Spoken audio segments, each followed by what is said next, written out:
Welcome. Thursday, we're a little bit on delay, but we are getting there. Welcome to the Talking Legal episode, proudly sponsored by Becker Watt, your full-service legal provider.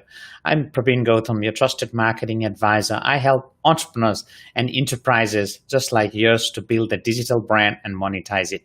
Thanks for the great feedback in the last few past episodes. If there's any specific questions in your legal matters in your business and life, please don't hesitate to reach out to Becker Watt team. Today, in this episode, we want to deep dive a couple of the feedbacks we have received. We want to deep dive to building industry, security of cost legislations, and the consumers. And I have got our special guest, Len Watt. Welcome to the show, Len. Brian, very, very good to be here. Thank you so much. It's nice to be here. Likewise. Now, let's get straight to the point, Len, if that's okay. Viewers have no idea, who's watching this right now, they have no idea about cost legislations in building an industry. So let's start. Can we start with what is the security of cost legislation, Len, please? So each state will have its own version of the security of costs legislation. There's a version in Queensland, New South Wales has a version, Victoria, each of the states, Western Australia, Tasmania, etc. What the purpose of that legislation is to ensure that money stays within the contractual chain in the building industry, going back a number of years, more than 20 these days, before the security of cost legislation started to come into vogue. It was not uncommon for there to be payment disputes in relation to building projects, which meant that subcontractors didn't get paid, which meant that put strain onto those businesses while they either A, survived without payment, or B, tried to get paid and incurred costs. So the various governments introduced a legislation that allowed for there to be payment to keep money within the contractual chain within the building industry. Right. Thank you, Len. I hope that's a very basic term. I hope that's been clear to our viewers. Now, is that something that the consumer or resident homeowners needs to be concerned with, Len? Generally, no. So if we specifically look at, say, the New South Wales and or Queensland versions of the Act, and even the Victorian one for that matter, the consumers or residential builders are expressly excluded from the Act. So there are only very few occasions when the residential builder, domestic builder who's entered into a contract with someone from the building industry would possibly be exposed to this legislation, and it's generally around them signing a contract that they are not the resident owner of that particular property. Right. Okay, so then what does that mean in ideal situation? Yeah, so what that means is that when they enter into the building contract with their builder, what they've done is that they have ticked the box to say that they are not a resident owner, which means that the purpose of the construction is going to be for the purpose of the construction. Is going to be for an investment or the business or the land is owned by a proprietary limited company. That means, and there has been some case law around this, that means that those particular contracts are no longer have a residential look to them. They've become commercial in their nature, and because they are commercial, even if the person who has entered into the contract is just a normal citizen and not normally part of the building industry, they are then captured by this legislation. It happens infrequently, but it does happen. So I would imagine if the consumer finds they have an order against them from this legislation, Len? Yeah, okay, so just to sort of explain a little bit how it works, what happens is Yeah, that when the building contractor has completed an amount of work and he provides an invoice, it's called a payment claim under the legislation. What happens then is that there's a limit, there's a time limit, which is normally expressed within the legislation for the person who is the principal of that contract, in this case our residential consumer, to respond to that payment claim. It's called a payment schedule, and that particular document says, Mr. Builder, you've asked for $100,000. I don't think that there's $100,000 worth of work done, and the reason I don't think that is because, well, you failed to put up 2 walls. I think that the value of the work that you've done is only $50,000, and therefore I'm going to pay you $50,000. Now, if you don't provide that particular document, it means that the builder is able to then seek an adjudication as to how much he should be paid. That then can be turned into a judgment of the court, and all of a sudden a person who was building an investment property finds that they have a judgment against them, and they don't even really understand how they got involved in the process in the first place. Okay. Yep. So, so that's pretty clear. I hope if you guys are just tuning in, I am with our principal trusted legal advisor, Len Watt, principal lawyer of Becker Watt, and we're talking about building industry securities of cost legislations and consumer. That's great insight, Len. So obviously, for a non-technical person, obviously there is a lot of things to consume here. I can imagine. Now the question is, can you help these type of problems, you and your team, Len? Okay, so firstly, it's important to understand that this is a very technical area, and it's easy to get caught. All of a sudden you decide that you're going to build, a granny flat, and you're going to rent that out, and you tick the box to say that you're not a non-residential owner. All of a sudden, you are liable to be part of this particular legislation.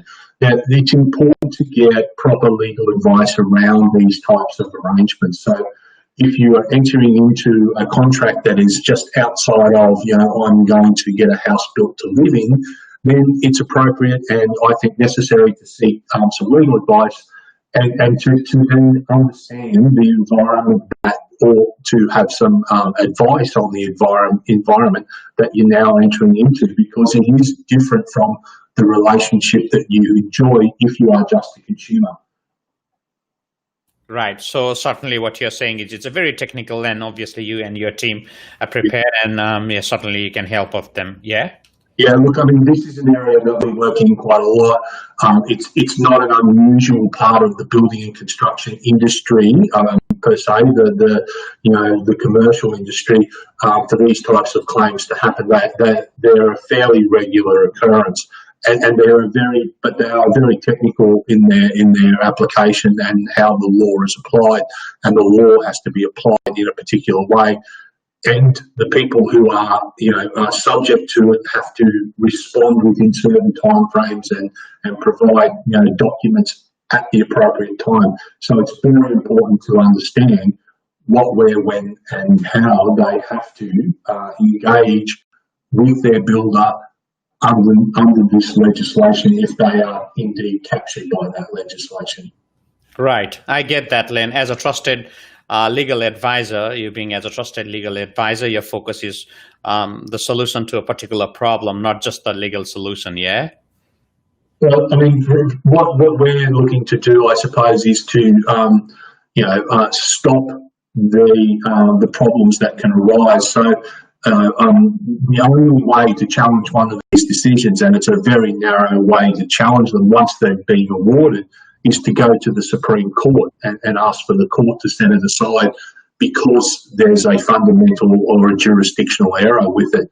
Now, that's not easy to do, and it's not something that the average person wants to contemplate. I mean, we're spending, because you're in the Supreme Court, you're in front of, some of the best legal minds in the state, regardless of which state you're in. you have to approach it, appropriately, and you have to provide the appropriate advice, the appropriate documents in the appropriate form. So we generally have to engage a barrister, and someone who has experience in this area, and all that doesn't come cheap. And before we know it, the costs mount up, and even then, we've then got to prosecute the case and seek to have that particular order overturned.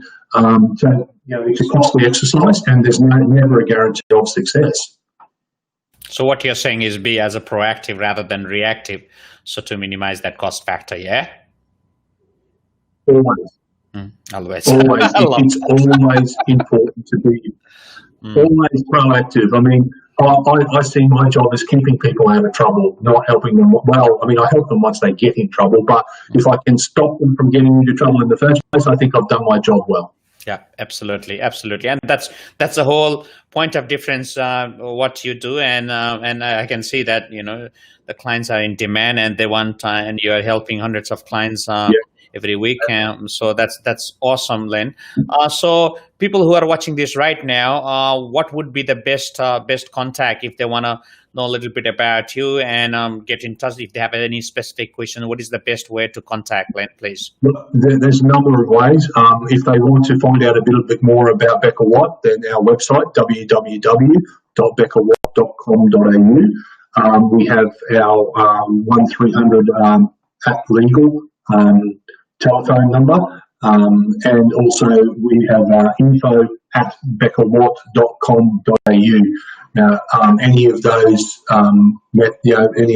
will get us, and one of the guys will be more than happy to talk to and sort of figure out what's going on, work out how we proceed, and then see if we can't get to a resolution. Beautiful. And obviously at your website, I would imagine people can book 20 minutes as well as initial consultation for 60 minutes. So you and your team can understand the problem and find out the specific way to deal with it. Yeah? Yes. So what we look to do when we have those initial consultations is to as much as possible in the limited time that we spend together, understand the basics of the problem, and then sort of normally give the client some tasks, go away and find some documents for us and get them back to us, and then once we get the information in front of us, then we can start to sort of I suppose pull it apart to a certain extent and work out what needs to be done, and then how we put that into play. Awesome. Thank you, Len. I understand you've been very, very busy, but thank you so much for your time and the insight. I hope this gives a very insightful idea for the viewers who are watching this right now. And as Len said, if you have any specific questions, feel free to just email at info@beckerwatt.com.au. Len and his team are very proactive, and they will definitely get in touch. Now, any final things before we close down on this topic, Len, building industry security of cost, legislations, and the consumer? The number one thing is that if you are entering into a building contract as a consumer, or you think that you're entering into it as a consumer, and it's outside of that normal builder and client relationship, e.g. grain flat, splitting the block and putting a couple of townhouses on it, anything like that, seek legal advice, because things change because of the nature of the relationship, and you need to understand how that change can affect you. Beauty. Things change. Seek proactive legal advice. Love it, love it, love it.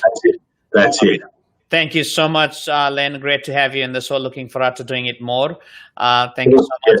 And I hope, guys, that's been value to you. If you like this, feel free to give a thumbs up, comments, or share it. If there's any specific questions you are facing it right now, feel free to get in touch with info@beckerwatt.com.au. All the details are here.